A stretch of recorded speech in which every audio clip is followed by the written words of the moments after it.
Have you hugged your post today? This is an awesome post. We chose this particular construction style. So this is called a mass timber. And if you take a look at it, you've got a whole bunch of boards. This one's vertical. You can see the boards here. And they have been laminated or squished together. So when we have a polylaminated structure like this, it means that we've reduced our carbon footprint by at least 30 to 40%, because this takes 30 to 40% less carbon footprint than steel does. And in our new building, not just the tropical house where I'm sitting right now, but in the retail space, this floor is heated. It is beautifully warm. And one of the reasons we went with the floor heat is because it dramatically cuts down not just our propane use, but it also brings the heat down to where the people and all the plants are. So it makes it a lot more sustainable, makes it a lot more efficient too.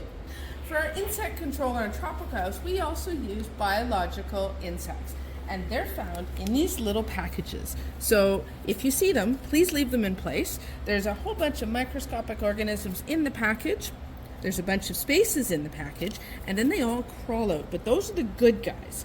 So they crawl out and they actually feast on some of the pests that we don't like, things like spider mites and aphids and thrips. So you can find them either as a hang tag, or you find them as a lollipop like this on a stick. And you find them throughout the entire greenhouse. The other thing you're going to find are these things, and these are sticky strips. So this yellow thing, super sticky, and you can see there's actually a little insect stuck on there. We use these for monitoring, so we've put these throughout the entire greenhouse, and that tells us what pests we might have, and it also gives us an idea of just what kind of population we have, so we know what we want to do in terms of treating. When we're thinking about treating insects or pests on the property here, the big thing for us is we want to practice integrated pest management, or IPM, which means spraying the pest, although organic, is the absolute last step. There's so many things. There's monitoring, there's biological controls, there's appropriate water and appropriate light, and getting them in the appropriate spot so you can get them home safely. Our sustainable efforts also extend to our vendors. So we're super proud to be carrying West Coast seeds. This is a BC company. Now they've actually just got a warehouse in Cambridge, so it's nice and close, so way less fuel, way less carbon. Gaia is a totally organic seed line. This particular one is out of Ottawa.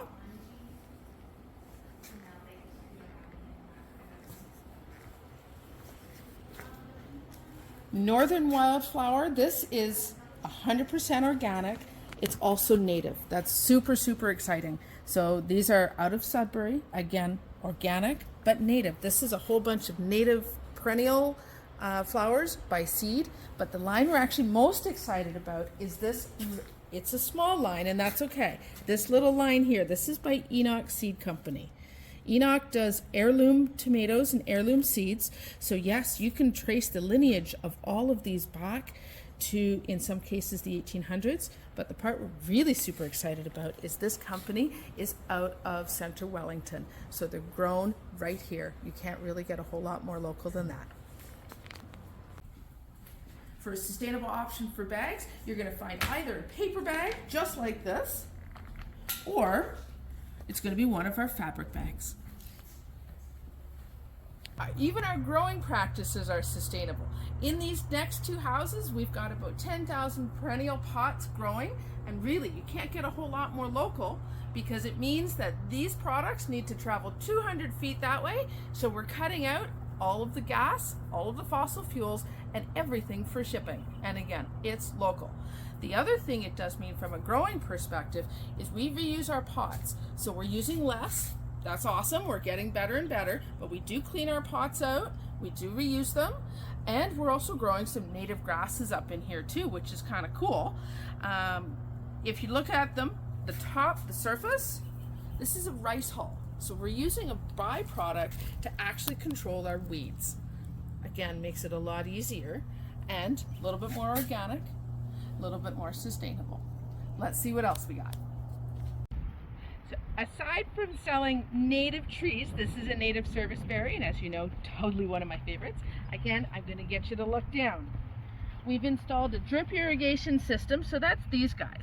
They come with some spaghetti tubing. If we look behind me, there's a big white tube here. This carries water to the individual tree, which means when we're watering, we put the water absolutely where it's needed first, right at the root structure.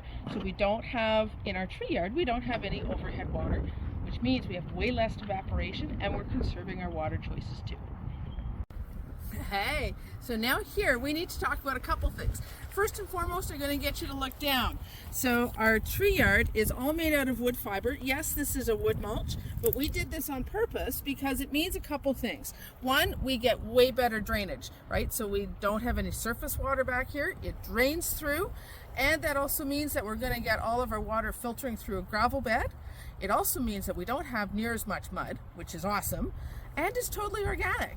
The other thing that we have going on up here, and it'll be Carrie's going to pan through that, is over the last couple of years we have planted a couple hundred cedar trees and other trees as well, of course.